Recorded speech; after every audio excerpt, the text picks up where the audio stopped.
ಆತ್ಮೀಯ ಮಿತ್ರರೇ, ನಿಮ್ಗೆಲ್ಲರಿಗೂ ನಮಸ್ಕಾರ. ಭಾಳ ದಿನ ಆಯಿತು ನಿಮ್ಮೆಲ್ಲರ ಜೊತೆ ಈ ಥರ ಮಾತನಾಡಿ.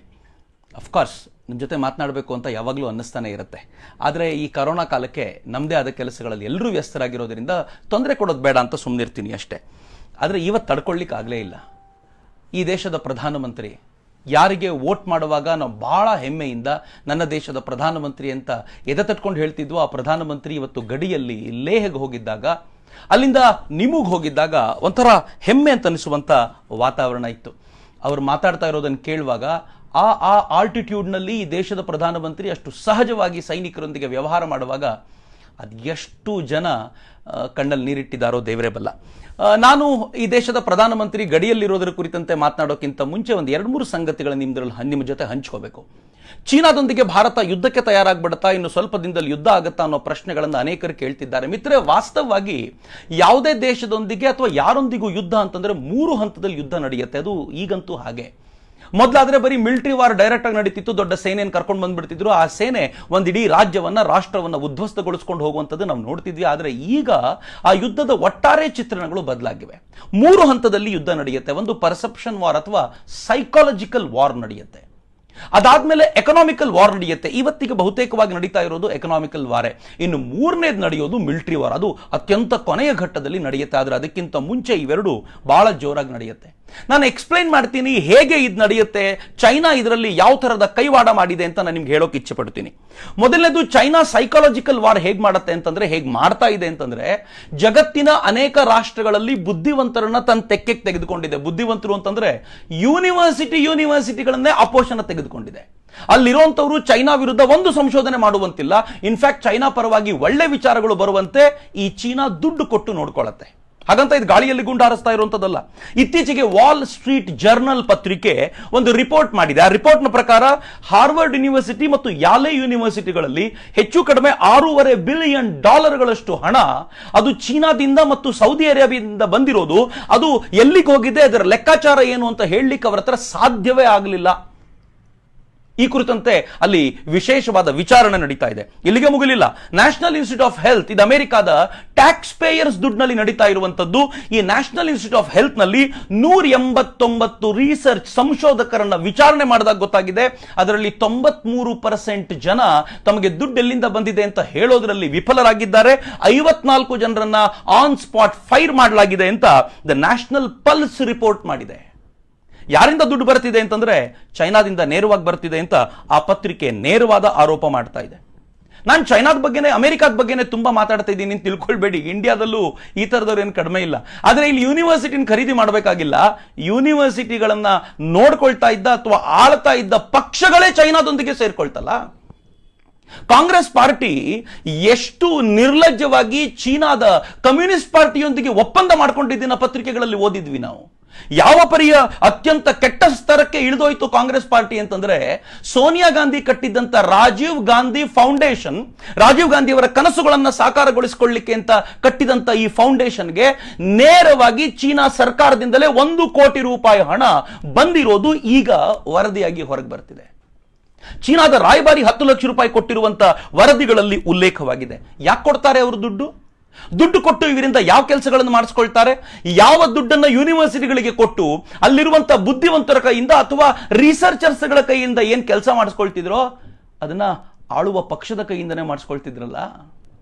ಇಷ್ಟೇ ಅಲ್ಲ ಮಿತ್ರರೇ, ಈ ರಾಜೀವ್ ಗಾಂಧಿ ಫೌಂಡೇಶನ್ನ ಈ ಕರಾಳ ಸ್ಥಿತಿ ಹೇಗಿದೆ ಅಂತಂದ್ರೆ, ಅವರು ಜಾರ್ಜ್ ಸೊರೋಸ್, ಒಬ್ಬ ಓಪನ್ ಸೊಸೈಟಿ ಫೌಂಡೇಶನ್ ಅಂತ ಕಟ್ಕೊಂಡಿರುವಂತ ಜಾರ್ಜ್ ಸೊರೋಸ್, ಮಲ್ಟಿ ಬಿಲಿಯನೇರ್, ಆತ ಹೇಗಿದ್ದ ಅಂತಂದ್ರೆ, ತಾನು ದಾವೋಸ್ನ ಸಭೆಯಲ್ಲಿ ಈ ದೇಶದ ವಿರುದ್ಧವಾಗಿ, ಜಗತ್ತಿನ ವಿರುದ್ಧವಾಗಿ, ಜಗತ್ತಿನಲ್ಲಿರುವಂತ ರಾಷ್ಟ್ರೀಯವಾದಿಗಳ ವಿರುದ್ಧವಾಗಿ ಮಾತನಾಡ್ತಾ ಅವ್ರನ್ನೆಲ್ಲ ನಾಶ ಮಾಡಬೇಕು ಎನ್ನುವಂತ ಮಾತುಗಳನ್ನಾಡಿದ ಜಾರ್ಜ್ ಸೊರೋಸ್ ತನ್ನ ಓಪನ್ ಸೊಸೈಟಿ ಫೌಂಡೇಶನ್ ಮೂಲಕ ಕಾಂಗ್ರೆಸ್ನೊಂದಿಗೆ ನೇರ ಸಂಪರ್ಕ ಹೊಂದಿದ್ದು. ನಾನು ನಿಮ್ಗೆ ಅಚ್ಚರಿಯ ಸಂಗತಿ ಹೇಳ್ತೀನಿ. ಸದಾಕಾಲ ನರೇಂದ್ರ ಮೋದಿ ಅವರನ್ನ ವಿರೋಧಿಸ್ತಾ ಇದ್ದಂತ ಆರ್ಟಿಕಲ್ 370 ತೆಗೆದುಹಾಕಿದ್ದನ್ನ ಕಂಠಮಟ್ಟ ವಿರೋಧಿಸಿದ ಜಾರ್ಜ್ ಸೊರೋಸ್ನ ಆ ಸಂಸ್ಥೆ ಕಾಂಗ್ರೆಸ್ಸಿಗೆ ನೇರವಾಗಿ ಫಂಡ್ ಮಾಡೋದು ಪಕ್ಕಕ್ಕಿರಲಿ, ಸ್ವತಃ ಮನಮೋಹನ್ ಸಿಂಗ್ರ ಮಗಳಾಗಿರುವಂತ ಅಮೃತಾ ಸಿಂಗ್ ಈ ಜಾರ್ಜ್ ಸೊರೋಸ್ನ ಈ ಓಪನ್ ಸೊಸೈಟಿ ಫೌಂಡೇಶನ್ ಜೊತೆಗೆ ಕೆಲಸ ಮಾಡ್ತಿದ್ದು ಇತ್ತೀಚೆಗೆ ಬೆಳಕಿಗೆ ಬಂದಿದೆ. ಆಕೆ ಅಲ್ಲಿ ನ್ಯಾಷನಲ್ ಸೆಕ್ಯೂರಿಟಿ ಮತ್ತು ಕೌಂಟರ್ ಟೆರರಿಸಂಗೆ ಸಂಬಂಧಪಟ್ಟಂತ ಲಾಯರ್ ಕೇಸ್ಗಳನ್ನ ಹ್ಯಾಂಡಲ್ ಮಾಡ್ತಾ ಮಾಡ್ತಾ ಇದ್ಲು ಅನ್ನೋದು ಕೂಡ ಬಹಳ ಭಯಾನಕವಾದ ಸಂಗತಿ. ಯಾರು ಈ ದೇಶವನ್ನ ಬ್ರಿಟಲ್ ಮಾಡಬೇಕು, ಒಳಗಿನಿಂದ ತುಂಡರಿಸಬೇಕು ಅಂತ ಅನ್ಕೊಳ್ತಾರೋ ಅವರ ಜೊತೆಗೆ ಈ ದೇಶದ ಎಕ್ಸ್ ಪ್ರೈಮ್ ಮಿನಿಸ್ಟರ್ ಮಗಳು ಇರೋದು ಇದು ಬಹಳ ದುರ್ದೈವಕಾರಿ. ಇಲ್ಲಿಗೆ ಮುಗಿಲಿಲ್ಲ. ಹರ್ಷ್ ಮಂದಾರ್ ಅಂತ ಆ ವ್ಯಕ್ತಿ ಈ ಓಪನ್ ಸೊಸೈಟಿ ಫೌಂಡೇಶನ್ ನ ಅನೇಕ ವಿಭಾಗಗಳಲ್ಲಿ ಕೆಲಸ ಮಾಡ್ತಾ ಇರುವಂತವ್ರು, ಒಂದು ವಿಭಾಗದ ಚೇರ್ಮನ್ ಆಗಿ ಕೆಲಸ ಮಾಡ್ತಾ ಇರುವಂತವ್ರು. ಆತ ಎಲ್ಲಿವರೆಗೂ ಅಂತಂದ್ರೆ ಆತ ಒಂದು ಇಸ್ಲಾಮಿಯಾ ಯೂನಿವರ್ಸಿಟಿಗೆ ಹೋಗಿ ಇನ್ನು ಮುಂದೆ ನಾವು ಕೋರ್ಟ್ ನಲ್ಲಿ ವಿಚಾರಣೆ ನಡೆಸೋದು ಬೇಡ, ಯಾಕೆಂದ್ರೆ ಕೋರ್ಟ್ಗಳು ನಡ್ಕೊಳ್ಳೋ ರೀತಿ ಬೇರೆ ಇದೆ, ರಸ್ತೆಗಳಲ್ಲೇ ಈ ಸರ್ಕಾರ ತೆಗೆದುಕೊಳ್ಳೋ ನಿರ್ಣಯವನ್ನು ವಿಚಾರಿಸಿಕೊಳ್ಬೇಕು ಅಂತ ದಂಗೆಗೆ ಪ್ರೇರೇಪಣೆ ಕೊಟ್ಟಂತದ್ದು ದಾಖಲಾಯಿತು. ಆಶ್ಚರ್ಯದ ಸಂಗತಿ ಅಂತಂದ್ರೆ ಇದೇ Harsh Mander national advisory council ನ ಮೆಂಬರ್ ಆಗಿದ್ರು. ನ್ಯಾಷನಲ್ ಅಡ್ವೈಸರಿ ಕೌನ್ಸಿಲ್ ಅಂದ್ರೆ ಏನ್ ಗೊತ್ತಾ? ಕಾಂಗ್ರೆಸ್ ಅಥವಾ UPA ಆಳ್ವಿಕೆ ನಡೆಸ್ತಾ ಇರುವಾಗ ಅದಕ್ಕೆ ಸರ್ಕಾರಕ್ಕೆ ಅಥವಾ ನಡೀತಾ ಇರುವಂತಹ ಸರ್ಕಾರಕ್ಕೆ ಶ್ಯಾಡೋ ಗವರ್ನಮೆಂಟ್ ಆಗಿ ಇದ್ದಿದ್ದು ನ್ಯಾಷನಲ್ ಅಡ್ವೈಸರಿ ಕೌನ್ಸಿಲ್. ಈ ಅಡ್ವೈಸರಿ ಕೌನ್ಸಿಲ್ ಏನ್ ಹೇಳುತ್ತೋ ಅದನ್ನ ಗವರ್ನಮೆಂಟ್ ಕೇಳಬೇಕಾದಂತ ಸ್ಥಿತಿ ಇತ್ತು. ಅಂತ ಅಡ್ವೈಸರಿ ಕೌನ್ಸಿಲ್ ನ ಮೆಂಬರ್ ಆಗಿದ್ದು ಈ ಓಪನ್ ಸೊಸೈಟಿ ಫೌಂಡೇಶನ್ ಮೆಂಬರ್ ಆಗಿದ್ದಂತ ಹರ್ಷ್ ಮಂದಾರ್ ಅನ್ನೋದು ಅತ್ಯಂತ ದುರ್ದೈವದ ಸಂಗತಿ. ಇಲ್ಲಿಗೆ ಮುಗಿಲಿಲ್ಲ. ನ್ಯಾಷನಲ್ ಸೆಕ್ಯೂರಿಟಿ ಅಡ್ವೈಸರ್ನ ಶಿವಶಂಕರ್ ತನ್ನ ಹುದ್ದೆಯನ್ನ ಇಲ್ಲಿ ಮುಗಿಸಿದ ನಂತರ ನೇರವಾಗಿ ಜಾರ್ಜ್ ಸೊರೋಸ್ನ ಆ ಸಂಸ್ಥೆಯಲ್ಲಿ ಒಂದು ವಿಭಾಗದ ಮುಖ್ಯಸ್ಥರ ಹುದ್ದೆಯನ್ನು ವಹಿಸಿಕೊಂಡ್ರು ಅಂತಂದ್ರೆ ಎಂತೆಂಥವ್ರ ಕೈಯಲ್ಲಿ ಈ ದೇಶ ಆ ಹೊತ್ತಿನಲ್ಲಿತ್ತು UPA 1-2 ಅವಧಿಯಲ್ಲಿ ಅನ್ನೋದನ್ನ ಒಂದು ಕ್ಷಣ ಯೋಚನೆ ಮಾಡಬೇಕು. ಈಗ ಹೇಳಿ, ಈ ಥರದ ದುಡ್ಡು ಸೋರ್ಸಿಂಗ್ ಆಗ್ತಾ ಇದ್ರೆ, ಈ ಥರದವ್ರು ಕುಳಿತುಕೊಂಡು ಈ ಥರದವ್ರು ತಾವು ಪತ್ರಿಕೆಗಳಲ್ಲಿ ಬರೆಸಿದ್ರೆ ಏನೇನು ವಿಚಾರಗಳನ್ನ ಯಾವಾಗ ಬರಿಬಹುದು ಅನ್ನೋದನ್ನ ಒಂದು ಕ್ಷಣ ಆಲೋಚನೆ ಮಾಡಿ. ಈ ಕಾರಣಕ್ಕೆ ಈ ದೇಶದಲ್ಲಿ ಯಾರನ್ನೇ ಕೇಳಿದ್ರು, ನನ್ನನ್ನು ಕೇಳಿದ್ರು ಅಷ್ಟೇ, ನಿಮ್ಮನ್ನು ಕೇಳಿದ್ರು ಅಷ್ಟೇ, ಭಾರತ ಪಾಕಿಸ್ತಾನ ಜೊತೆಗೆ ಯುದ್ಧ ಮಾಡುತ್ತಾ ಅಂತ ಕೇಳಿದ್ರೆ ಓ ನಾವು ಮಾಡ್ತೀವಿ ಅಂತ ಹೇಳ್ತಿದ್ವಿ. ಆದರೆ ಚೀನಾ ಜೊತೆಗೆ ಯುದ್ಧ ಮಾಡುತ್ತಾ ಅಂತ ಕೇಳಿದ್ರೆ ಅಯ್ಯೋ ಚೀನಾ ಬಹಳ ಶಕ್ತವಂತ ರಾಷ್ಟ್ರ ಅಂತ ಹೇಳ್ತಿದ್ವಿ. ಯಾಕೆ ಅಂತಂದ್ರೆ ಚೀನಾದ ದುಡ್ಡು ತಿಂದ ಅನೇಕರು ಭಾರತದಲ್ಲಿ ಈ ಪರ್ಸೆಪ್ಷನ್ ವಾರ್ನಲ್ಲಿ, ಈ ಸೈಕಾಲಜಿಕಲ್ ವಾರ್ನಲ್ಲಿ ಭಾರತವನ್ನು ಸೋಲಿಸಿದ್ರು ಮಿತ್ರರೇ. ಚೀನಾ ಜೊತೆಗೆ ನಾವು ಸೋತಿದ್ದೀವಿ 1962ರ ಯುದ್ಧವನ್ನ, ನಿಜ. ಆದ್ರೆ 1967ರಲ್ಲಿ ಸಿಕ್ಕಿಂನಲ್ಲಿ ಚೀನಾಕ್ಕೆ ಯಾವ ಪರಿ ಬಡಿದಿದ್ರು ಈ ದೇಶದ ಸೈನಿಕರು ಅಂತಂದ್ರೆ ಚೀನಾ ಎದ್ದೇವೋ ಬಿದ್ದೇವೋ ಅಂತ ಓಡ್ ಹೋಗಿದ್ರ ಡಾಕ್ಯುಮೆಂಟ್ ಇವತ್ತಿಗೂ ಇದೆ. ಅಕಸ್ಮಾತ್ ಯುದ್ಧದ ಲೆಕ್ಕಾಚಾರವೇ ನಿರ್ಧರಿಸೋದಾದ್ರೆ ಒಂದು ಅವ್ರು ಗೆದ್ದಿದ್ದಾರೆ, ಒಂದು ನಾವು ಗೆದ್ದಿದ್ದೀವಿ, ಈಕ್ವಲ್ ಆಗಿದೆ, ಹಾಗಿದ್ಮೇಲೆ ನಾವು ಸೋಲ್ತೀವಿ ಅಂತ ಪದೇ ಪದೇ ಹೇಳ್ತಿದ್ದಿದ್ದು ಯಾಕೆ? ಬಹಳ ಹಿಂದಿನ ಕತೆ ಬಿಡಿ. ಇವತ್ತಿಗೂ ಕೂಡ ತೀರಾ ಇತ್ತೀಚೆಗೆ ದಿ ಪ್ರಿಂಟ್ ರಿಪೋರ್ಟ್ ಮಾಡಿದೆ. ದ ಪ್ರಿಂಟ್ ಅನ್ನುವಂತ ಪತ್ರಿಕೆ, ಈ ಪತ್ರಿಕೆ ರಿಪೋರ್ಟ್ ಮಾಡ್ತಾ ಹೇಳುತ್ತೆ ಚೈನಾ ನಮ್ಮ ಮೇಲೆ 62ರಲ್ಲಿ ಯುದ್ಧ ಮಾಡಿದ್ದು ಸುಮ್ನೆಲ್ಲ ನಾವೇ ಪ್ರವೋಕ್ ಮಾಡಿದ್ದು ಅಂತ. ಹೇಗೆ ಪ್ರವೋಕ್ ಮಾಡಿದ್ವಿ? 1959ರಲ್ಲಿ ದಲೈ ಲಾಮಾಗೆ ಇಲ್ಲಿ ನಾವು ಅಸೈಲಂ ಕೊಟ್ವಿ, ಇಲ್ಲಿ ಬಂದು ಉಳ್ಕೊಳ್ಳಿ ಅಂತ ಹೇಳಿದ್ವಲ್ಲ, ಆ ಕೋಪಕ್ಕೆ ಚೀನಾ ದಾಳಿ ಮಾಡ್ತು. ಇಲ್ಲದೆ ಹೋದ್ರೆ ಚೀನಾ ಕೆಟ್ಟ ಆಟ್ರ ಅಲ್ಲ ಅನ್ನೋಂಥ ಕಲ್ಪನೆ. ಅಷ್ಟಕ್ಕೆ ಮುಗ್ದಿಲ್ಲ. ಇವ್ರು ಎಲ್ಲಿವರೆಗೂ ಹೇಳ್ತಾರೆ ಅಂತಂದ್ರೆ ಈಗಲೂ ಕೂಡ ಚೈನಾ ಈ ತರ ದಾಳಿ ಮಾಡ್ತಾ ಇರೋದು ಸುಮ್ನೆಲ್ಲ ನಾವೇ ಪ್ರವೋಕ್ ಮಾಡ್ತಾ ಇದ್ದೀವಿ. ಆರ್ಟಿಕಲ್ 317 ತೆಗೆದಿದ್ದು ಚೈನಾಕ್ಕೆ ಕೋಪ ಬಂದಿದೆ. ವಾರೇ ವಾ, ತನ್ನ ದೇಶದಲ್ಲಿರುವಂತ ಉಯ್ಗುರ್ ಮುಸಲ್ಮಾನರನ್ನ ನೋಡ್ಕೊಳ್ಳಿಕ್ ಬರದೇ ಇರುವಂತ ಚೈನಾ ನಮಗೆ ಬುದ್ಧಿ ಹೇಳುವಷ್ಟರ ಮಟ್ಟಿಗೆ, ಹಾಂಗ್ಕಾಂಗಿನ ಜೊತೆ ಕಿತ್ತಾಡುವಂತ ಚೈನಾ ನಮಗೆ ಬುದ್ಧಿ ಹೇಳುವಷ್ಟರ ಮಟ್ಟಿಗೆ ನಾವು ಆರ್ಟಿಕಲ್ 317 ತೆಗಿಬಾರ್ದಿತ್ತು ಅಂತ ಇವ್ರು ಹೇಳದ. ಅಲ್ಲಿಗೆ ಮುಗಿಲಿಲ್ಲ. ಇವ್ರು ಹೇಳ್ತಾರೆ POK ತೆಗೆದುಕೊಳ್ತೀವಿ ಅಂತ ಹೇಳೋದು ಚೈನಾಕ್ಕೆ ಕೋಪ ಬಂದಿದೆ, ನಾವು POK ಬಗ್ಗೆ ಮಾತನಾಡ್ತಿದ್ರೆ ಚೈನಾ ನಮ್ಮ ಮೇಲೆ ದಾಳಿ ಮಾಡ್ಲಿಕ್ಕೆ ಅಂತ ಬರ್ತಿರ್ಲಿಲ್ಲ ಅಂತ. ಟಿಬೆಟ್ ನಲ್ಲಿ ಅನ್ರೆಸ್ಟ್ ನಾವು ಕ್ರಿಯೇಟ್ ಮಾಡ್ತಿದ್ದೀವಿ ಅಂತ ಚೀನಾಕ್ಕೆ ಅನುಮಾನ ಇದೆ, ಆ ಕಾರಣಕ್ಕೋಸ್ಕರ ಭಾರತಕ್ಕೆ ಬುದ್ಧಿ ಕಲಿಸ್ಲಿಕ್ಕೆ ಬಂದಿದೆ ಅಂತ ಈ ಪ್ರಿಂಟ್ ಪತ್ರಿಕೆ ಹೇಳುತ್ತೆ. ಹಿಂದೂಸ್ತಾನ್ ಟೈಮ್ಸ್ ಅಂತೂ ಮುಂದೆ ಹೋಗಿ ಒಬ್ಬ ಹಿರಿಯ ಸೈನಿಕರ ಬಾಯಿಯಿಂದ ಯಾರು ಅಂತ ಬರದೇ ಇಲ್ಲ, ಒಬ್ಬ ಹಿರಿಯ ಸೈನಿಕರು ಹೇಳಿದ್ದಾರೆ ಅಂತ ಅಷ್ಟೇ ಬರ್ದು. ಏನ್ ಹೇಳುತ್ತೆ ಗೊತ್ತಾ? ಚೈನಾ ಎಷ್ಟು ಶಕ್ತ ರಾಷ್ಟ್ರ ಅಂದ್ರೆ 96ರದೊಂದು ಒಪ್ಪಂದವನ್ನ ಸೈನ್ ಮಾಡಿರಲಿಲ್ಲ ಅಂತಂದಿದ್ರೆ ಚೈನಾ ನಿಜವಾಗಿಯೂ ಶಸ್ತ್ರಗಳನ್ನು ಬಳಸಿ ಯುದ್ಧ ಮಾಡಿರ್ತಿತ್ತು. ಹಂಗೇನಾದ್ರೂ ಆಗಿ ಎಸ್ಕಲೇಟ್ ಆಗಿದ್ದಿದ್ರೆ ಆ ಬಾರ್ಡರ್ ಉದ್ದಕ್ಕೂ ಜಗಳ ಆಗಿ ಭಾರತಕ್ಕೆ ಮುಖಭಂಗ ಆಗಿರ್ತಿತ್ತು. ಚೈನಾ ಹಂಗ್ ಮಾಡದೇ ಇರೋದು ನಮ್ ಪುಣ್ಯ ಅನ್ನೋ ತರ ಚೈನಾನ ಹೊಗಳಿ ಹಿಂದೂಸ್ತಾನ್ ಟೈಮ್ಸ್ ಬರೆಯುವಂತ ರೀತಿ ಬಂತಲ್ಲ, ಯಾವ ಪರಿ ದುರ್ದೈವ ಇದು? ಎಲ್ಲಿಂದ ದುಡ್ಡು ಬಂತು ಇವರಿಗೆ? ಈ ದುಡ್ಡಿಗೋಸ್ಕರ ಏನ್ ಬೇಕಿದ್ರು ಮಾಡ್ಲಿಕ್ಕೆ ಸಿದ್ಧವಾಗ್ತಾರೆ. ಎಷ್ಟು ನಿರ್ಲಜ್ಜ ಜನ ಅಂತಂದ್ರೆ, ಸರ್ಜಿಕಲ್ ಸ್ಟ್ರೈಕ್ ಮಾಡಿದ್ದೀವಿ ಪಾಕಿಸ್ತಾನದ ಮೇಲೆ ಅಂತ ಹೇಳಿದ್ದು ಮೋದಿ ಅಲ್ಲ, ಹೇಳಿದ್ದು ಈ ದೇಶದ ಸೇನೆ. ಪ್ರೂಫ್ ಕೊಡಿ ಅಂತ ಕೇಳಿದ್ರು. ಈ ದೇಶ ಏರ್ ಸ್ಟ್ರೈಕ್ ಮಾಡ್ತು ಅಂತ ಈ ದೇಶದ ಸೇನೆ ಹೇಳ್ತು, ವಾಯುಸೇನೆ ಹೇಳ್ತು, ಪ್ರೂಫ್ ಕೊಡಿ ಅಂತ ಕೇಳಿದ್ರು. ಕೊನೆಗೆ 370 ಆರ್ಟಿಕಲ್ ತೆಗೆದಾಗ ಗಲಾಟೆ ಮಾಡಲಿಕ್ಕೆ ಅಂತ ಬಂದ್ರು. ಸಂಬಂಧವೇ ಇಲ್ಲದ CIA ವಿರುದ್ಧ ಇಡೀ ದೇಶದಲ್ಲಿ ಬೆಂಕಿ ಹಚ್ಚಬೇಕು ಅನ್ನುವಂಥ ಪ್ರಯತ್ನವನ್ನ ಮಾಡಿದ್ರು. ಎಲ್ಲಿಂದ ಬಂತು ಇವರಿಗೆಲ್ಲ ದುಡ್ಡು? ಜಾರ್ಜ್ ಸೊರೋಸ್ ಇದ್ದಾನೆ, ಇವರಿಗೆ ಚೀನಾ ಇದೆ, ಫಂಡ್ ಮಾಡ್ತಾ ಇದೆ ಅನ್ನೋದು ಇತ್ತೀಚೆಗೆ ಹೊರಗೆ ಬಂದಿದೆ. ಇವ್ರನ್ನೆಲ್ಲ ಫೈಟ್ ಮಾಡಬೇಕಲ್ಲ, ಇದನ್ನೇ ಸೈಕಾಲಜಿಕಲ್ ವಾರ್ ಅಂತ ಕರೆಯೋದು. ನರೇಂದ್ರ ಮೋದಿ ಇದನ್ನ ಫೈಟ್ ಮಾಡ್ಲಿಕ್ಕೋಸ್ಕರ ಒಂದು ಹೊಸ ಉಪಾಯಗಳನ್ನು ಹುಡುಕ್ತಾನೆ ಇದ್ರು. ನಿಜವಾಗ್ಲೂ ಕರೋನಾ ನಾನು ಕರೋನಾನ ಬಂದಿದ್ದರಿಂದ ತೀರ್ಕೊಂಡವರಿಗೆ ಇವೆಲ್ಲರಿಗೂ ಕೂಡ ಶ್ರದ್ಧಾಂಜಲಿಯನ್ನು ನಮಿಸ್ತಾನೆ ಹೇಳಬೇಕು ಮಿತ್ರರೇ. ಕರೋನಾ ನಮಗೊಂದು ಹೊಸ ದಿಕ್ಕನ್ನು ಪರಿಚಯಿಸಿಕೊಡ್ತು. ಇಲ್ಲದೆ ಹೋದ್ರೆ ಬಹುಶಃ ಹೀಗೆ ಇರ್ತಿದ್ವೇನೋ. ಯಾವಾಗ ಕರೋನಾ ಬಂತೋ ಈ ದೇಶ ಮತ್ತು ವೀಕ್ ಆಗಿದೆ ಅಂತ ಭಾವಿಸಿದ ಚೀನಾ ಗಲ್ವಾನ್ ಕಣಿವೆಯೊಳಗೆ ಬಂದು ಭಾರತಕ್ಕೆ ತಪರಾಕಿ ಕೊಟ್ಟು ಹೋಗಬೇಕು ಅಂತ ನಿಶ್ಚಯ ಮಾಡಿತ್ತು. ಯಾಕೆಂದ್ರೆ ಚೀನಾಕ್ಕೆ ಒಳಗೆ ಸಾಕಷ್ಟು ಪ್ರಾಬ್ಲಮ್ ಇತ್ತು. ಚೀನಾದ GDP ಡೌನ್ ಆಗಿತ್ತು, ಚೀನಾದ ಅನ್ಎಂಪ್ಲಾಯ್ಮೆಂಟ್ ಜಾಸ್ತಿ ಆಗಿತ್ತು, ಬಡತನ ವೃದ್ಧಿ ಆಗಿತ್ತು, ಚೀನಾದಲ್ಲಿ ಅನ್ರೆಸ್ಟ್ ಕ್ರಿಯೇಟ್ ಆಗ್ತಾ ಇತ್ತು ಶಿ ಜಿಂಪಿಂಗ್ ನ ವಿರುದ್ಧ. ಈ ಅನ್ರೆಸ್ಟ್ ಕ್ರಿಯೇಟ್ ಆಗ್ತಾ ಇರೋದನ್ನ ಇನ್ನೆಲ್ಲಿ ತಿಯನ್ಮಾನ್ ಸ್ಕ್ವೇರ್ ಥರದ್ದು ಮತ್ತೊಂದು ಗಲಾಟೆಗಳು ನಡೆದು ಬಿಡುತ್ತೆ ಅಂತ ಭಾವಿಸಿದಂತ ಈ ವ್ಯಕ್ತಿ ಶಿ ಜಿಂಪಿಂಗ್ ತಾನು ಇಡೀ ಜನರ ದಿಕ್ಕನ್ನ ಬೇರೆ ಕಡೆ ತಿರುಗಿಸಬೇಕು ಅಂತ ಭಾರತದ ಮೇಲೆ ದಾಳಿ ಮಾಡಿ ಒಂದು ಸಲ ಭಾರತದ ಒಂದಷ್ಟು ಸೈನಿಕರನ್ನ ಕೊಂದು ಈ ಪ್ರಾಪಗಂಡಾ ವಾರ್ ಮಾಡುವಂತ ತನ್ನ ಮಶ್ರೂಮ್ಗಳೇನಿದ್ದಾರೆ ಅವ್ರ ಮೂಲಕ ಭಾರತ ವೀಕ್ ಅಂತ ತೋರಿಸ್ಬಿಟ್ರೆ ಇಡೀ ಜಗತ್ತಿನಲ್ಲಿ ಮತ್ತೆ ಸ್ಟ್ರಾಂಗ್ ಆಗ್ತಾ ಬೆಳಿಬಹುದು, ಕೊನೆ ಪಕ್ಷ ಏಷ್ಯಾದ ಜಯಂಟ್ ಆಗಿ ಉಳ್ಕೊಳ್ಬಹುದು ಅನ್ನುವಂತ ಆಲೋಚನೆ ಮಾಡಿತ್ತು. ಅದಕ್ಕೆ ಸರಿಯಾಗಿ ಗಲ್ವಾನ್ ಕಣಿವೆಗೆ ನುಗ್ಗಿತ್ತು. ಆದರೆ ಈ ದೇಶದ ಸೈನಿಕರಿಗೆ ಹಿಂದೆಂದಿಗಿಂತಲೂ ಹೆಚ್ಚು ಬಲ ಬಂದಿದೆ ಮಿತ್ರರೇ. ಯಾರು ಸಾವಿರ ಹೇಳಲಿ, ಈ ದೇಶದ ಪ್ರಧಾನಿ ನರೇಂದ್ರ ಮೋದಿ ಆದಾಗಲಿಂದ ಈ ದೇಶದ ಸೈನಿಕರಿಗೆ ಒಂದು ಹೆಮ್ಮೆ ಇದೆ. ಚೀನಿ ಸೈನಿಕನ ವಿರುದ್ಧ ಭಾರತ ಹೋರಾಡಿದರೆ ಈ ದೇಶದ ಸೈನಿಕ ಹುತಾತ್ಮನಾದರೆ ಅವನಿಗೆ ಹಿಂದೆಂದಿಗಿಂತ ಹೆಚ್ಚು ಗೌರವ ಸಿಗುತ್ತೆ ಅಂತ ಇವತ್ತು ಅವನಿಗೆ ಗೊತ್ತಿದೆ. ಅಷ್ಟೇ ಅಲ್ಲ, ಚೀನಿ ಸೈನಿಕನನ್ನ ಕೊಂದ್ರೆ ನೀನ್ ಯಾಕೆ ಕೊಂದೆ ಅಂತ ವಿಚಾರಣೆ ನಡೆಸುವಂತ ಸ್ಥಿತಿಯಲ್ಲಿ ಇವತ್ತಿನ ಸರ್ಕಾರ ಇಲ್ಲ, ಬದಲಿಗೆ ನಿನಗೆ ಫ್ರೀ ಹ್ಯಾಂಡ್ ಕೊಡ್ತೀವಿ ಅಂತ ಹೇಳುವಂತ ಅದ್ಭುತವಾದ ವ್ಯಕ್ತಿ ಇವತ್ತು ದೇಶವನ್ನು ಆಳ್ತಾರೆ ಅಂತ ಅವ್ರಿಗೆಲ್ರಿಗೂ ಸ್ಪಷ್ಟವಾಗಿ ಗೊತ್ತಿದೆ. ಹೀಗಾಗಿ ಈ ದೇಶದ ಸೇನೆ ಈ ಜೂನ್ 14-15 ಗಲಾಟೆ ನಡೀತಲ್ಲ, ಆ ಹೊತ್ತಿಗೆ ಗಲ್ವಾನ್ ಕಣಿವೆಯ ಪ್ರಮುಖವಾದ PP-14 ಪಾಯಿಂಟ್ ನಲ್ಲಿ ಚೀನಿ ಸೈನಿಕರೊಂದಿಗೆ ಗಲಾಟೆ ಮಾಡ್ತಾರೆ. ಭಾರತೀಯರನ್ನ ಕೊಂದರೆ ಭಾರತದ ಸೈನಿಕರು ಅದರ ಡಬಲ್ ನಷ್ಟು ಸೈನಿಕರನ್ನ ಕೊಂದರು ಅನ್ನೋ ಸುದ್ದಿ ಇತ್ತಲ್ಲ, ಅದೊಂಥರ ಭಾರತದ ಜನರೊಳಗೆ ಒಂದು ಮಿಂಚಿನ ಸಂಚಾರ ಉಂಟು ಮಾಡಿತು. ಅಲ್ಲಿವರೆಗೂ ಚೀನಿ ಸೈನಿಕರು ಎಲ್ಲರಿಗಿಂತ ಪ್ರಬಲರು ಅಂತ ಭಾವಿಸಿದಂತ ಭಾರತೀಯ ಸೈನಿಕರನ್ನ ಕೊಲ್ಲಬಹುದು ಅಂತ ಅನಿಸೋದಿದೆಯಲ್ಲ, ಪರ್ಸೆಪ್ಷನ್ ಚೇಂಜ್ ಆಯ್ತು. ಸೈಕಾಲಜಿ ವಾರ್ ಏನ್ ಮಾಡ್ತಿತ್ತೋ ಅದು ಮೊದಲನೇ ಬಾರಿ ಬದಲಾಯಿತು. ದೇಶ ಪ್ರಧಾನಿ ಸರಿಸುಮಾರು ಆ ವೇಳೆಗೆ ಸರಿಯಾಗಿ ಆತ್ಮನಿರ್ಭರ ಭಾರತದ ಕನಸನ್ನ ಕಟ್ಟಿಕೊಟ್ಟು ನಾವು ಚೈನಾವನ್ನ ಎದುರಿಸಲಿಕ್ಕೆ ಸ್ವದೇಶಿಗೆ ಅಥವಾ ಲೋಕಲ್ಗೆ ವೋಕಲ್ ಆಗಬೇಕಾದ ಅಗತ್ಯ ಇದೆ ಅಂತ ಹೇಳಿ ನಿಧಾನವಾಗಿ ಜನರ ಮನಸ್ಸನ್ನ ತಯಾರು ಮಾಡ್ತಾ ಇದ್ರು. ಮಿತ್ರ, ಎಲ್ಲಿವರೆಗೂ ಇದಾಯ್ತು ಅಂತಂದ್ರೆ ಯಾವಾಗ ಇನ್ನೇನೂ ಮಾಡ್ಲಿಕ್ಕೆ ಸಾಧ್ಯ ಇಲ್ಲ ಅಂತ ಗೊತ್ತಾಯ್ತೋ, ಚೀನಾಕ್ಕೆ ತಾನು ಇಟ್ಟ ಹೆಜ್ಜೆ ತಪ್ಪಾಗಿದೆ ಅಂತ ಗೊತ್ತಾಗೋ ವೇಳೆಗೆ ಭಾರತವನ್ನ ಎಲ್ಲ ದಿಕ್ಕುಗಳಿಂದ ನುಂಗಬೇಕು ಅಂತ ಪಾಕಿಸ್ತಾನದ ದಿಕ್ಕಿನಿಂದ ಅಟ್ಯಾಕ್ ಮಾಡ್ಲಿಕ್ಕೆ ಪ್ರಯತ್ನ ಪಡ್ತು. ಆದರೆ ಈ ದೇಶದ ಸೈನಿಕರು ಹೇಳಿದ್ರು, ಎರಡೂ ದಿಕ್ಕಿನ ಹೋರಾಟಗಳನ್ನು ತಡೆಯೋ ತಾಕತ್ತು ನಮಗಿದೆ, ನೋಡ್ತಾ ಇರಿ ಅಂತ. ಪ್ರತಿದಿನ ಇವತ್ತಿಗೂ ಕೂಡ ಪೇಪರ್ನ ತಿರುವಾಕಿ ನೋಡಿ, ಪ್ರತಿದಿನ ಕಾಶ್ಮೀರದಲ್ಲಿ ಒಬ್ಬರಲ್ಲ ಒಬ್ಬರು ಭಯೋತ್ಪಾದಕರನ್ನ ಕೊಲ್ತಾ ಇದ್ದಾರೆ. ಅವರು ಚಾಲೆಂಜ್ ಮಾಡಿದ್ದಾರೆ, ಈ ದೇಶದಲ್ಲಿ ಇನ್ನು 1 ವರ್ಷದೊಳಗೆ ಭಯೋತ್ಪಾದಕರಿಲ್ಲದಂತೆ ಮಾಡುವ ಸಾಧ್ಯತೆ ಇದೆ ಅಂತ ಚಾಲೆಂಜ್ ಮಾಡುವ ಮಟ್ಟಿಗೆ ಈ ದೇಶದ ಸೇನೆ ಇದನ್ನು ಸ್ವೀಕಾರ ಮಾಡಿದೆಯಲ್ಲ, ಇದು ಚೀನಾ ತಡ್ಕೊಳ್ಳಿಕ್ಕೆ ಆಗಲಿಲ್ಲ. ಈ ಕಡೆಯಿಂದ ನೇಪಾಳದ ಕಡೆಯಿಂದ ಗಲಾಟೆ ಮಾಡಿಸಿದ್ರು. KP ಓಲಿ ಎಲ್ಲಿವರೆಗೂ ಒಂದು ಹೆಜ್ಜೆ ಮುಂದೆ ಇಟ್ರು ಅಂತಂದ್ರೆ, ಭಾರತ ತನ್ನ ಜಮೀನನ್ನು ಆಕ್ರಮಿಸಿಕೊಂಡಿದೆ ಅಂತ ಹೇಳಿದ್ದಲ್ಲದೆ ಭಾರತ ತನ್ನ ಮೇಲೆ ಆಕ್ರಮಣಕ್ಕೆ ಏರಿ ಬರಲಿ ಅಂತ ಬಿಹಾರದ ಹತ್ರ ಗಲಾಟೆ ಮಾಡಿ ಒಬ್ಬ ಪೊಲೀಸರಿಗೆ ಹೊಡೆದಿದ್ದು ಆಯಿತು. ಈ ದೇಶ ಏಕದಮ್ ರಿಯಾಕ್ಟ್ ಮಾಡಲಿಲ್ಲ.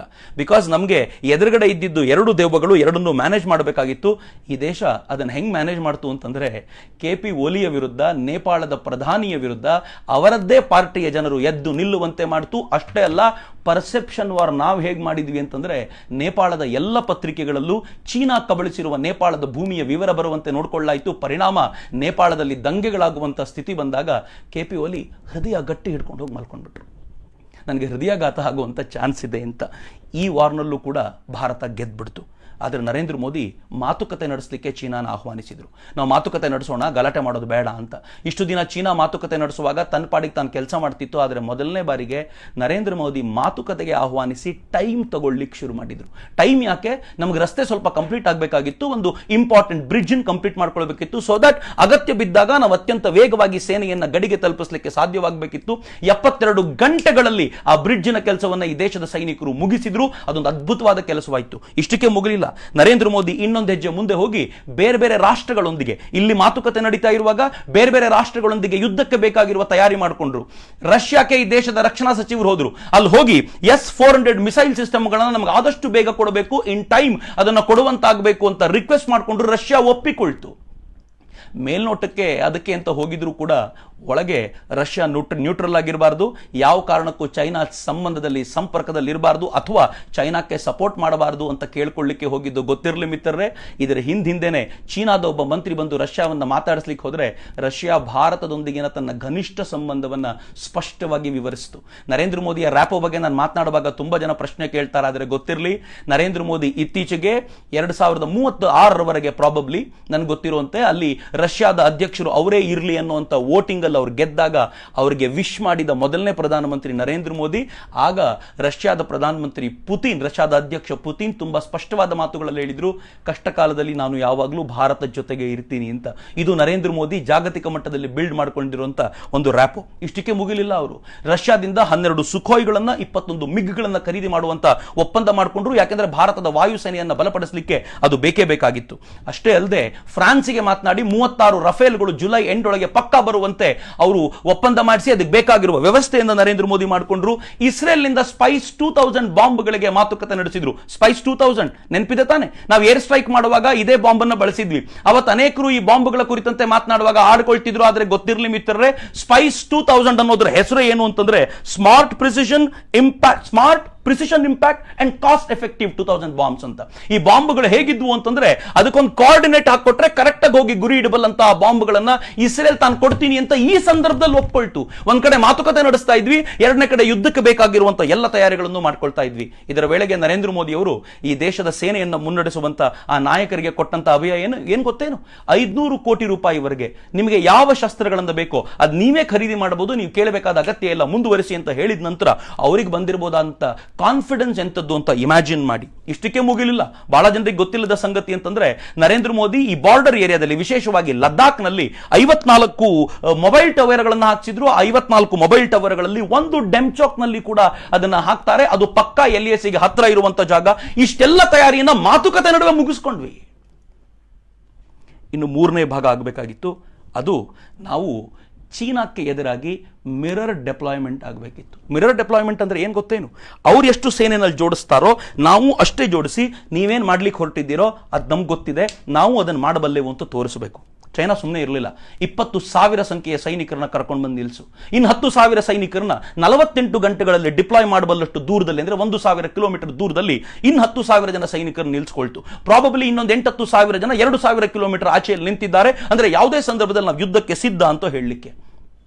ಗ್ರೌಂಡ್ ಟು ಏರ್ ಮಿಸೈಲ್ ಅದು ತಗೊಂಬಂದು ನಿಲ್ಲಿಸ್ಕೊಳ್ತು. HQ-16 HQ-9 ಈ 2 ಮಿಸೈಲ್ಗಳನ್ನ ತಂದು ಜೋಡಿಸ್ಕೊಳ್ತು, ಉದ್ದಕ್ಕೂ ಜೋಡಿಸ್ಕೊಳ್ತು. ಈ ಮಿಸೈಲ್ಗಳು ಒಂದು 40 ಕಿಲೋಮೀಟರ್ ದೂರ ಹೋಗಬಲ್ಲದು, ಮತ್ತೊಂದು 200 ಕಿಲೋಮೀಟರ್ ದೂರದ ಟಾರ್ಗೆಟ್ ಅನ್ನು ರೀಚ್ ಮಾಡಬಲ್ಲದು. ಹೆವಿ ಆರ್ಟಿಲರೀಸ್ ತಂದುಕೊಳ್ತು, ಆಂಟಿ ಏರ್ಕ್ರಾಫ್ಟ್ ಗನ್ಸ್ ಅನ್ನು ತಗೊಂಬಂತು, ರಾಕೆಟ್ಸ್ ಗಳನ್ನ ತಂದು ನಿಲ್ಲಿಸ್ಕೊಳ್ತು. ಒಟ್ಟಾರೆ ಭಾರತಕ್ಕೆ ಎಚ್ಚರಿಕೆಯನ್ನು ಕೊಡಬೇಕು. ವಾಸ್ತವವಾಗಿ ಇದು ಭಾರತಕ್ಕೆ ಎಚ್ಚರಿಕೆ ಅಲ್ಲ, ಜಗತ್ತಿಗೊಂದು ಎಚ್ಚರಿಕೆ. ನನ್ನ ಮಿಲಿಟರಿ ತಾಕತ್ ಹೇಗಿದೆ, ನನ್ನ ಜೊತೆ ಯಾರು ತರಲೆ ಮಾಡಬೇಡಿ ಅನ್ನುವಂತ ಎಚ್ಚರಿಕೆ ಕೊಡಬೇಕಿತ್ತು. ಆದರೆ ಭಾರತ ಏನ್ ಮಾಡ್ತು ಗೊತ್ತೇನು? ಭಾರತ 3 ಡಿವಿಷನ್ಗಳನ್ನ ತುಕಡಿಗಳನ್ನು ತಂದು ಅಲ್ಲಿ ನಿಲ್ಲಿಸ್ಕೊಳ್ತು. ಒಂದು ಡಿವಿಷನ್ ಅಂದ್ರೆ 15,000 ಜನ, 3 ಡಿವಿಷನ್ ಅಂದ್ರೆ 45,000 ಜನ ಸೈನಿಕರನ್ನ ಭಾರತ ತಂದು ನಿಲ್ಲಿಸ್ಕೊಳ್ತು. 1962ರಲ್ಲಿ ಯುದ್ಧದಲ್ಲಿ ನಾವು ಸೋತಿದ್ವಲ್ಲ, ಆಗ ಚೀನಿ ಸೈನಿಕರ ಎದುರುಗಡೆ ಇದ್ದಿದ್ದು ಒಂದು ಬ್ರಿಗೇಡ್ ಮಾತ್ರ, 2,000 ಜನ. ಇವತ್ತು 45,000 ಜನ ಅಲ್ಲಿ ಭಾರತೀಯ ಸೇನೆ ನಿಲ್ಲಿಸ್ಕೊಳ್ತು. ಮೌಂಟೈನ್ ರೀಜನ್ ಯುದ್ಧದಲ್ಲಿ ಪರಿಸ್ಥಿತಿ ಹೇಗಿದೆ ಅಂತಂದ್ರೆ ಒಬ್ಬ ಭಾರತೀಯನಿಗೆ ಯುದ್ಧ ಮಾಡಲಿಕ್ಕೆ 12 ಚೀನಿ ಸೈನಿಕರು ಬೇಕಂತೆ. 45,000 ಜನ ಭಾರತೀಯರನ್ನು ಎದುರಿಸಲಿಕ್ಕೆ ಚೀನಾದ ಕನಿಷ್ಠ ಪಕ್ಷ 5.5 ಲಕ್ಷ ಸೈನಿಕರಾದರೂ ಬೇಕು ಅಂತ ತಜ್ಞರು ಹೇಳ್ತಾರೆ. ಫೈನ್, ಇದೊಂದು ಬೇರೆ ಸಂಗತಿ. ಆದರೆ ಈ 3 ಡಿವಿಷನ್ಗಳಲ್ಲದೆ ಆಕಾಶ್ ಏರ್ ಟು ಏರ್ ಮಿಸೈಲ್ಗಳನ್ನು ಜೋಡಿಸಿದ್ವಿ. ಅದಾದ್ಮೇಲೆ T9 ಭೀಷ್ಮ ಟ್ಯಾಂಕ್ಗಳನ್ನು ತಂದು ಜೋಡಿಸ್ಕೊಂಡಿದ್ದೀವಿ. ಅಲ್ಟ್ರಾಲೈಟ್ ಹೋವಿಟ್ಸರ್ಗಳನ್ನು ಜೋಡಿಸ್ಕೊಂಡಿದ್ದೀವಿ. ಸುಖೋಯ್ ಮಿಗ್ಗುಗಳಿವೆ. ಸ್ವಲ್ಪ ದಿನಗಳಲ್ಲೇ ನಮ್ಮ ಹತ್ರ ರಫೇಲ್ಗಳು ಬಂದು ನಿಂತ್ಕೊಳ್ತವೆ. ಇವೆಲ್ಲವೂ ಕೂಡ ಹೇಗೆ ತಯಾರಾಗಿ ನಿಂತಿದೆ ಅಂತಂದ್ರೆ ನೀವೇನ್ ಮಾಡ್ತಿದ್ದೀರೋ ಅದಕ್ಕೆ ತಕ್ಕಂತೆ ನಾವು ಮಾಡ್ಲಿಕ್ಕೆ ಸಿದ್ಧರಾಗಿದ್ದೀವಿ ಅಂತ. ಚೀನಾ ಇಷ್ಟು ದಿನ ಬೇರೆಯವ್ರ ಹೆಗಲ ಮೇಲೆ ಬಂದೂಕಿಟ್ಟು ತಾನು ಹೋರಾಟ ಮಾಡ್ತಿತ್ತು. ಆದರೆ ಮೊದಲನೇ ಬಾರಿಗೆ ಭಾರತ ಅದಕ್ಕೆ ಯುದ್ಧ ಅಂದರೆ ಏನು ಅಂತ ತೋರಿಸ್ಕೊಡ್ತಾ ಇದೆ. ಮಿತ್ರರೇ, ಯಾವಾಗ ಭಾರತ ಎಷ್ಟು ಸ್ಟ್ರಾಂಗ್ ಆಗ್ಲಿಕ್ಕೆ ಶುರುವಾಯಿತೋ, ಇಲ್ಲಿ ರಾಷ್ಟ್ರೀಯತೆ ಜೋರಾಗಿ ಬೆಳಿಲಿಕ್ಕೆ ಶುರುವಾಯಿತೋ, ಆಗ ಇಲ್ಲಿ ಪ್ರಾಪಗಂಡ ಮಾಡುವಂಥ ಪತ್ರಿಕೆಗಳಿದ್ವಲ್ಲ, ಬೇರೆ ದಾರಿ ಇಲ್ಲದೆ ಅವರು ಕೂಡ ರಾಷ್ಟ್ರೀಯತೆಯ ಮಾತಾಡಬೇಕಾಯಿತು ಅಥವಾ ಬಾಯಿ ಮುಚ್ಕೊಂಡಿರಬೇಕಾದಂಥ ಸ್ಥಿತಿ ಬಂತು. ಆದರೆ ಚೀನಾದ ಮುಖವಾಣಿಯಾಗಿರುವಂಥ ಗ್ಲೋಬಲ್ ಟೈಮ್ಸ್ ಏನು ಮಾಡ್ತಿತ್ತು ಗೊತ್ತೇ, ನೀವು ಹೊತ್ತಿನಲ್ಲಿ ಚಿಕ್ಕ ಮಕ್ಕಳಂತೆ ಬಿಹೇವ್ ಮಾಡ್ತು. ಚೀನಾದ ಒಂದು ಟ್ಯಾಂಕು ಯುದ್ಧಕ್ಕೆ ತಯಾರಿ ನಡೆಸ್ತಾ ಇರುವಂಥ ಫೋಟೋ ಹಾಕ್ತು. ಆ ಫೋಟೋ ಹಾಕಿದಂಥ ಆ ಟ್ಯಾಂಕಿನ ಎಡಗಡೆ ಇರುವಂಥ ಹೆಡ್ಲೈಟ್ ಹೋಗಿದ್ದರಿಂದ ಶಿವಾರೂರು ಟ್ವೀಟ್ ಮಾಡ್ತಾ ಹೇಳಿದ್ರು, ಆ ಹೆಡ್ಲೈಟ್ ಮೊದಲು ಸರಿ ಮಾಡಿಸ್ಕೊಳ್ಳಿ, ಆಮೇಲೆ ಯುದ್ಧಕ್ಕೆ ಕಳಿಸ್ಕೊಡಿ ಟ್ಯಾಂಕನ್ನು ಅಂತ. ಒಂದು ಗಾಡಿ ಪಾರ್ಕ್ ಮಾಡುವಂಥ ವಿಡಿಯೋ ನೀವೆಲ್ಲ ನೋಡಿದ್ದಿರ್ಬೋದು. ಗಾಡಿ ಪಾರ್ಕ್ ಮಾಡುವಂಥ ಆ ಸೈನಿಕರು ಎಷ್ಟು ಅದ್ಭುತವಾಗಿ ಗಾಡಿ ಓಡಿಸ್ತಾರೆ ಅಂದರೆ, ಆ ಗಾಡಿನ ತಂದು ಆ ಸ್ಪೀಡ್ನಲ್ಲೇ ತಂದು ಪಾರ್ಕ್ ಮಾಡೋದನ್ನು ನೋಡಿ ನಮ್ಮ ಸೈನಿಕರು ಎಷ್ಟು ಶಾರ್ಪ್ ಆಗಿದ್ದಾರೆ ನೋಡಿ ಅಂತ ಅದು ಟ್ವೀಟ್ ಮಾಡಿದ್ರೆ, ಯಾರೋ ಒಬ್ರು ಅದಕ್ಕೆ ಹೇಳಿದ್ರು, ತುಂಬಾ ಚೆನ್ನಾಗಿ ಪ್ರದರ್ಶನ ಕೊಟ್ಟಿದ್ದಾನೆ, ರೋಹಿತ್ ಶೆಟ್ಟಿಯ ನೆಕ್ಸ್ಟ್ ಮೂವಿಗೆ ಅವರನ್ನೇ ಹಾಕೊಳ್ಬಹುದು ಅಂತ ಹೇಳುವಂತ ಸ್ಥಿತಿಗೆ. ಇರಲಿ, ಫೈನ್. ಈ ತರದ ಅನೇಕ ಸಂಗತಿಗಳನ್ನ ಮಾಡ್ತಾ ಮಾಡ್ತಾ ಗ್ಲೋಬಲ್ ಟೈಮ್ಸ್ ಎಷ್ಟು ವೀಕ್ ಆಗಿ ನಿಂತ್ಕೊಂಡಿತ್ತು ಅಂತಂದ್ರೆ, ಭಾರತ ತಲೆ ಕೆಡಿಸ್ಕೊಳ್ಳುವಂತ ಸ್ಥಿತಿಯಲ್ಲಿ ಇಲ್ಲ ಅನ್ನೋದನ್ನ ಸಾಬೀತುಪಡಿಸ್ಕೊಳ್ಳೋದಾಯ್ತು. ಒಟ್ನಲ್ಲಿ ಪರ್ಸೆಪ್ಷನ್ ವಾರ್ ಭಾರತ ಗೆಲ್ತು. ಇವತ್ತು ಸುಮ್ಮನೆ ಕೇಳಿ ನೋಡಿ, ಜಗತ್ತಿನ ಯಾರನ್ನಾದರೂ ಕೇಳಿ ನೋಡಿ, ಇಂಡಿಯಾ ಮತ್ತು ಚೈನಾ ಯುದ್ಧ ಆದರೆ ಭಾರತ ಹೆಂಗಿರುತ್ತೆ ಅಂತಂದರೆ, ಡೆಫಿನೆಟ್ಲಿ ಭಾರತ ಸರಿಯಾದ ರಿಬುಟಲ್ ಕೊಡುತ್ತೆ, ಸರಿಯಾಗಿ ಕಪಾಳಕ್ಕೆ ಹೊಡೆಯುತ್ತೆ ಅನ್ನುವಂಥ ಮಾತುಗಳನ್ನು ಇವತ್ತು ಇಡೀ ಜಗತ್ತು ಆಡ್ತಾ ಇದೆಯಲ್ಲ. ಪರ್ಸೆಪ್ಷನ್ ವಾರ್ ಅಥವಾ ಈ ಸೈಕಾಲಜಿಕಲ್ ವಾರನ್ನು ನಾವು ಗೆದ್ದಾಗಿದೆ. ಇನ್ನು ಎರಡನೇ ವಾರ ಆಗಬೇಕಾಗಿದ್ದು ಎಕನಾಮಿಕಲ್ ವಾರ್. ನರೇಂದ್ರ ಮೋದಿ ಅವರು ಆತ್ಮನಿರ್ಭರ ಭಾರತದ ಮಾತನಾಡಿದ್ರು. PPE ಕಿಟ್ಗಳು, ಇವತ್ತು ನಾವು ತಯಾರೇ ಮಾಡದೇ ಇದ್ದಂಥ PPE ಕಿಟ್ಗಳು, ಚೀನಾದಿಂದ ಆಮದು ಮಾಡ್ಕೊಳ್ತಾ ಇದ್ದಂಥ PPE ಕಿಟ್ಗಳು ಜಗತ್ತಿಗೆ ಎಕ್ಸ್ಪೋರ್ಟ್ ಆಗ್ತಿವೆ. ಅಷ್ಟೇ ಅಲ್ಲದೆ ಕಾಂಟ್ರಾಕ್ಟ್ಗಳನ್ನ ಲಿಸ್ಟ್ ಮಾಡ್ತೀನಿ, ದಯವಿಟ್ಟು ಕೇಳಿಸ್ಕೊಳ್ಳಿ. ಇಂಡಿಯನ್ ರೈಲ್ವೆ 471 ಕೋಟಿಯ ಕಾಂಟ್ರಾಕ್ಟ್ ಅನ್ನ ಕ್ಯಾನ್ಸಲ್ ಮಾಡ್ತು.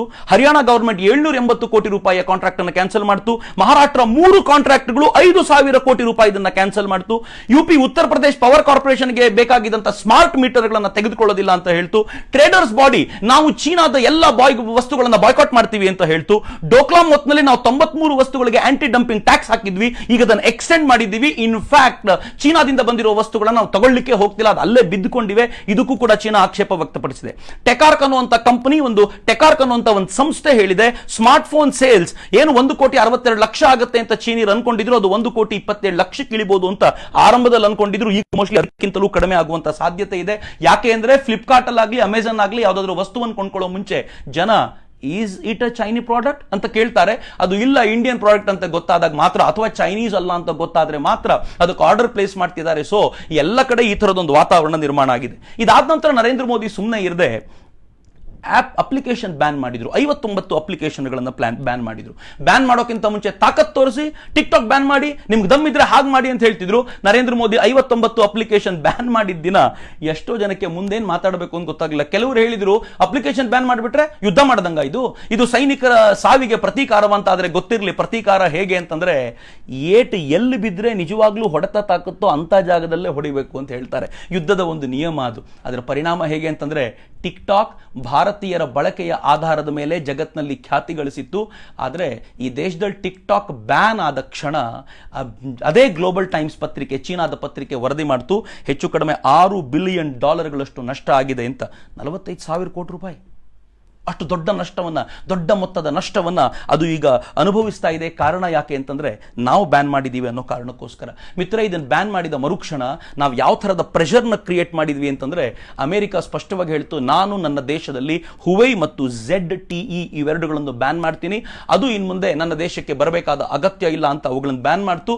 ಸದ್ಯದಲ್ಲೇ ಭಾರತ ಕೂಡ ಹುವೈ ಮತ್ತು ZTEಗಳನ್ನ ಇದು 5G ಬಿಡ್ಡಿಂಗ್ ನಲ್ಲಿ ಅದನ್ನ ಪಾಲ್ಗೊಳ್ಳದೆ ಇರುವಂತೆ ಬ್ಯಾನ್ ಮಾಡುವಂತ ಎಲ್ಲ ಸುದ್ದಿಗಳು ಬರ್ತಾ ಇವೆ. ಹೀಗಾಗಿ ದೊಡ್ಡ ಹೊಡೆತ ಚೈನಾಕ್ಕೆ ಇನ್ನೂ ಬೀಳೋದಿದೆ.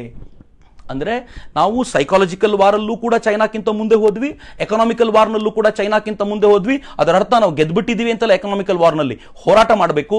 ಆದರೆ 130 ಕೋಟಿ ಭಾರತೀಯರಲ್ಲಿ ಒಂದು 2-3 ಲಕ್ಷ ಜನ, ಈ ಜನ ದುಡ್ಡು ತಗೊಂಡವ್ರನ್ನ ತೆಗೆದು ಪಕ್ಕಕ್ಕೆ ಬಿಸಾಕಿದ್ರೆ ಉಳಿದ 130 ಕೋಟಿಯ ಅಷ್ಟು ಜನ ಭಾರತದ ಪರವಾಗಿ ನಿಂತಿರೋದ್ರಿಂದ ನಾವು ಗೆಲ್ಲುವ ಸಾಧ್ಯತೆಗಳು ಹೆಚ್ಚಾಗಿವೆ. ಇನ್ನು 3ನೇ ಹಂತಕ್ಕೆ ನರೇಂದ್ರ ಮೋದಿ ಮಿಲಿಟರಿ ಮೈಟ್ ಅನ್ನು ಜೋಡಿಸ್ಲಿಕ್ಕೆ ಶುರು ಮಾಡಿದ್ರು. ಆದರೆ ಈ ಬಾರಿ ಮಿಲಿಟರಿ ಮೈಟ್ ಹೇಗೆ ಜೋಡಿಸಿದ್ರು ಅಂತಂದ್ರೆ, ಅವರು ಚೀನಾದ ಒಳಗಿಂದ ಹಾಂಗ್ಕಾಂಗ್ನ ಗಲಾಟೆ ಶುರುವಾಯಿತು, ಅದಕ್ಕೆ ಸರಿಯಾಗಿ ನಾವು ಜೋಡಿಸ್ಕೊಂಡ್ವಿ. ತೈವಾನ್ನ ಗಲಾಟೆಯಲ್ಲಿ ಶುರುವಾಯಿತು. ಜಪಾನ್ ಸೇನ್ಕಾಕು ಗುಡ್ಡದಲ್ಲಿ ಚೀನಾದೊಂದಿಗೆ ತಗಲು ಹಾಕೊಳ್ಳುವಂತ ಪರಿಸ್ಥಿತಿ ಬಂತು. ಇವತ್ತು ಜಪಾನ್ ಹೇಳಿದೆ, ನಾವು ಭಾರತದ ಪರವಾಗಿ ಯಾವಾಗಲೂ ನಿಲ್ತೀವಿ, ಯಾರಾದರೂ ಎಕ್ಸ್ಪ್ಯಾನ್ಷನ್ ಅಂದಾಜಿಟ್ಕೊಂಡು ಬಂದ್ರೆ ನಾವು ಅವ್ರ ಜೊತೆ ಯಾವತ್ತೂ ಇರಲ್ಲ ಅಂತ ಸ್ಪಷ್ಟವಾದ ದನಿಯಲ್ಲಿ ಇವತ್ತು ಜಪಾನ್ ಮಾತನಾಡಿದೆ. ಬಹಳ ಹೆಮ್ಮೆಯ ಸಂಗತಿ. ರಷ್ಯಾ ನಮ್ಮ ಜೊತೆ ಬಂದಿರೋದು ನಮ್ಗೆ ಗೊತ್ತಾಗಿದೆ. ಆಸ್ಟ್ರೇಲಿಯಾ ತನ್ನ ತನ್ನ ತನ್ನ ಏನು ರಕ್ಷಣಾ ಇಲಾಖೆಯ ಖರ್ಚುಗಳನ್ನ ಪ್ರಾಬಬಲಿ ನನ್ಗೆ ಗೊತ್ತಿರೋ ತರ $40 ಬಿಲಿಯನ್ ಮುಂದಿನ 10 ವರ್ಷಗಳಿಗೆ ವಿಸ್ತರಿಸಿ ಹೆಚ್ಚಿಸುವ ತಪ್ಪಿಸುವಂತ ಪ್ರಯತ್ನ ಮಾಡ್ತಿದೆ. ಯಾಕೆಂದ್ರೆ ಇಂಡೋ ಪ್ಯಾಸಿಫಿಕ್ ಓಷನ್ ನಲ್ಲಿ ಚೈನಾದಿಂದಿರುವ ಥ್ರೆಟ್ ಅನ್ನ ತಡಿಬೇಕು ಅಂತಂದ್ರೆ ತಾನು ಸಕ್ಷಮವಾಗಬೇಕು ಅಂತ ಆಸ್ಟ್ರೇಲಿಯಾ ಕೂಡ ಮಾತಾಡಿದೆ. ಇದು ಬಹಳ ಒಳ್ಳೆಯ ಸಂಗತಿ. ಎಲ್ಲ ಬಿಡಿ, ಮಯನ್ಮಾರ್ ಅನ್ನುವಂತ ಪುಟ್ಟ ರಾಷ್ಟ್ರ, ಅದಕ್ಕೂ ನಮಗೂ ತಗಲಾಕಬೇಕು ಅಂತ ಪ್ರಯತ್ನ ಮಾಡ್ತಿತ್ತು ಚೈನಾ. ಮಯನ್ಮಾರ್ ಹೇಳಿದೆ, ನನ್ನ ದೇಶದ ಅರಕನ್ ಟೆರರಿಸ್ಟ್ಗಳಿಗೆ ಚೀನಾ ದುಡ್ಡು ಕೊಟ್ಟು ನನ್ನ ದೇಶವನ್ನು ವೀಕ್ ಮಾಡೋ ಪ್ರಯತ್ನ ಮಾಡ್ತಿದೆ ಅಂತ ಮಯನ್ಮಾರ್ ಕೂಡ ಹೇಳಿದೆ. UK is not happy. The whole EU is not happy. European Union is not happy. ನಾನು ಅಮೆರಿಕದ ಬಗ್ಗೆ ಮಾತನಾಡಬೇಕಂತೆಲ್ಲ ಟ್ರಂಪ್, ಪಾಂಪಿಯೋ ಎವ್ರಿ ಡೇ ಒಂದಲ್ಲ ಒಂದು ಚೈನಾದ ವಿರುದ್ಧದ ಸ್ಟೇಟ್ಮೆಂಟ್ ಕೊಡ್ತಿದ್ದಾರೆ. ಹೀಗಾಗಿ ಚೈನಾ ಒಂದು ಹಂತದಲ್ಲಿ ಇವತ್ತು ಸುತ್ತುವರೆದು ನಿಂತುಬಿಟ್ಟಿದೆ. ಎಲ್ಲ ದಿಕ್ಕಿನಿಂದಲೂ ನರೇಂದ್ರ ಮೋದಿ ಈ ಎಲ್ಲ ಪ್ರಯತ್ನಗಳನ್ನು ಮಾಡ್ತಾ ಇರುವಾಗ ಇನ್ನೆರಡು ಸಂಗತಿಗಳು ನಾವು ಮರಿಲೇಬಾರದಾಗಿರುವಂಥದ್ದು. ಮೊದಲನೇದು, ನರೇಂದ್ರ ಮೋದಿ ಈ ದೇಶದ 20 ಜನ ಸೈನಿಕರನ್ನ ಕಳ್ಕೊಂಡಾಗ ಒಂದು ಮಾತನಾಡ್ತಾ ಹೇಳಿದ್ರು, ಈ ದೇಶದ 1 ಇಂಚು ಭೂಮಿಯನ್ನು ಕೂಡ ಚೀನಾ ಕಬಳಿಸಲಿಲ್ಲ, ನಾವು ಅದಕ್ಕೆ ಬಿಡಲಿಲ್ಲ ಅನ್ನೋಂಥ ಎಚ್ಚರಿಕೆಯನ್ನು ಕೊಟ್ಟರು. ಇದು ಸಂದೇಶ ಚೀನಾಕ್ಕೆ ಅಂತ ಭಾಳ ಜನ ಅನ್ಕೊಂಡ್ರು, ಅಥವಾ ನರೇಂದ್ರ ಮೋದಿ ವೀಕ್ ಆದರು ಅಂತ ಅನ್ಕೊಂಡ್ರು. ವೀಕ್ ಆಗಿರಲಿಲ್ಲ. ಜಗತ್ತು ಇವತ್ತು ಕಾಯ್ತಾ ಇದೆ. ನಾನು ಹೇಳಿದ ಎಲ್ಲ ರಾಷ್ಟ್ರಗಳು, Australia, Hong Kong, Taiwan, Japan, Russia, Myanmar, UK, US, France, Germany ಎಲ್ಲರೂ ಕಾಯ್ತಾ ಇದ್ದಾರೆ. ಚೀನಾಕ್ಕೆ ಒಂದು ಬುದ್ಧಿ ಕಲಿಸಬೇಕು. ಶುರು ಯಾರು ಮಾಡಬೇಕು ಅನ್ನೋದಷ್ಟೇ ಪ್ರಶ್ನೆ. ಇಂಡಿಯಾ ಹೇಳ್ತಿದೆ, ಶುರು ನಾನು ಮಾಡಲ್ಲ, ನಾನೆಲ್ಲ ತಯಾರಿ ಮಾಡ್ಕೊಂಡಿರ್ತೀನಿ, ನೀವ್ಯಾರಾದರೂ ಶುರು ಮಾಡಬೇಕು ಅಂತ. ಚೀನಾ ನನ್ನ ಭೂಮಿಯನ್ನು ಕಬಳಿಸಿದೆ ಅಂತಂದ್ರೆ ನಾವು ಯುದ್ಧಕ್ಕೆ ಹೋಗಲೇಬೇಕು. ಆದರೆ ವಾಸ್ತವವಾಗಿ ಚೀನಾ ಕಬಳಿಸ್ತಿಲ್ಲ. ಯಾಕಂದ್ರೆ ಈ ದೇಶದ ಭಾರತೀಯ ಸೈನಿಕರೇ ಚೀನಾ ಭಾಗದೊಳಗೆ ನುಗ್ಗಿ ಅಲ್ಲಿ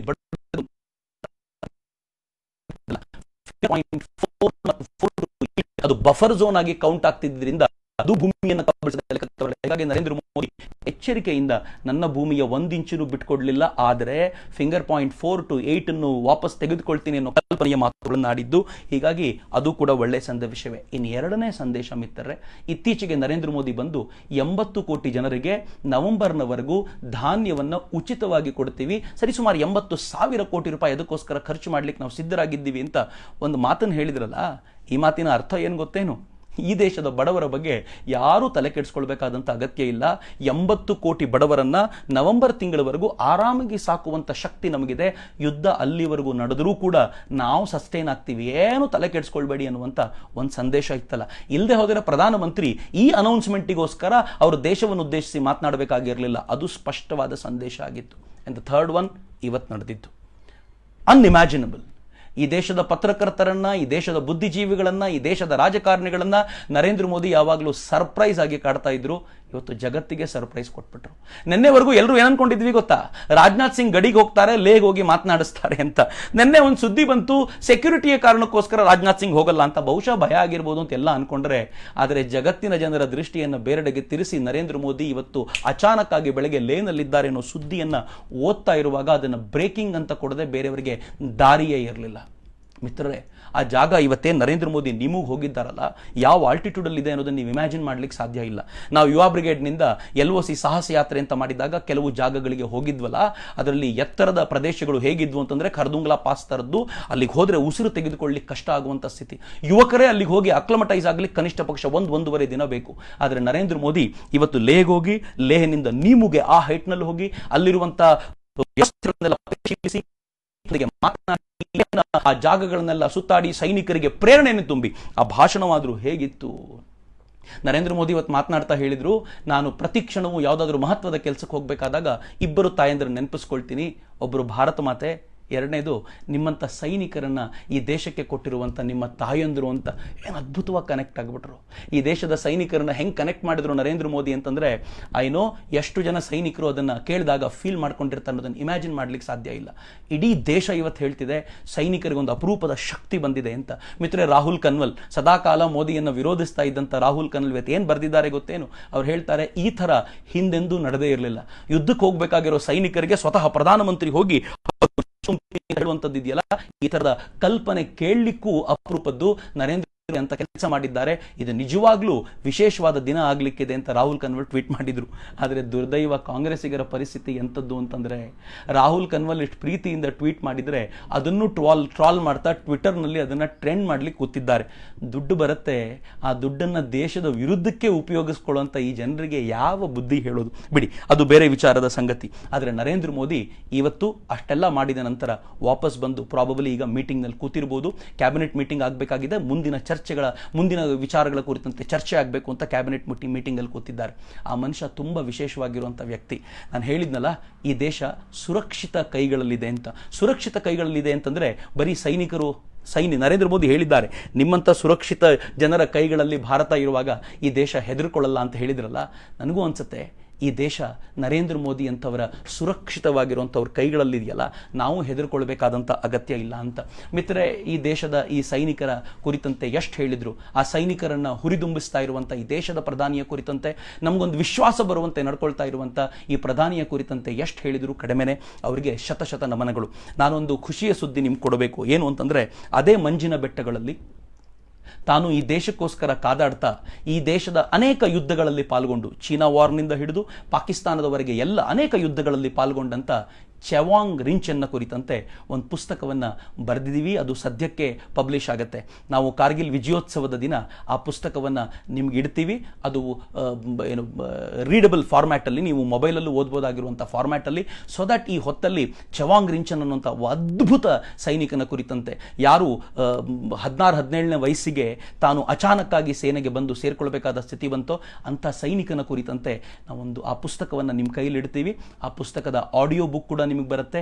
ಒಟ್ಟಾರೆ ಆ ಪುಸ್ತಕವನ್ನು ಓದ್ತಾ ಸೈನಿಕರ ಸಾಹಸಗಾಥೆಗಳನ್ನು ಮನಸ್ಸಿನಲ್ಲಿ ತುಂಬಿಕೊಳ್ಳೋಣ. ಯಾವುದೇ ಥರದ ಪರಿಸ್ಥಿತಿ ಬರಲಿ, ಚೈನಾ ಜೊತೆಗೆ ಭಾರತ ಹೋರಾಡಲಿಕ್ಕೆ ಸಿದ್ಧವಾಗಿದೆ. ಬರೀ ಹೋರಾಡೋದಷ್ಟೇ ಅಲ್ಲ, ನಾವು ಗೆಲ್ಲಲಿಕ್ಕೂ ಸಾಧ್ಯ ಇದೆ ಎನ್ನುವಂಥ ಆ ವಿಚಾರವನ್ನು ಮನಸ್ಸಿನಲ್ಲಿ ಇಟ್ಕೊಳ್ಳೋಣ. ಗಡಿಯಲ್ಲಿ ನಿಂತು ಇವತ್ತು ಸೈನಿಕರನ್ನು ಹುರಿದುಂಬಿಸಿದ ಈ ದೇಶದ ಪ್ರಧಾನಮಂತ್ರಿ ನರೇಂದ್ರ ಮೋದಿ ಅವರಿಗೆ ನಾವೆಲ್ಲರೂ ಅತ್ಯಂತ ಪ್ರೀತಿಯಿಂದ ಒಂದು ಸೆಲ್ಯೂಟ್ ಕೊಡೋಣ ಅಂತ ಹೇಳ್ತಾ, ಪ್ರೀತಿಯಿಂದ ಆಲಿಸಿದ ನಿಮಗೆಲ್ಲರಿಗೂ ನಾನು ಪ್ರೀತಿಯಿಂದ ವಂದಿಸ್ತೀನಿ. ವಂದೇ ಮಾತರಂ. ಜೈ ಹಿಂದ್.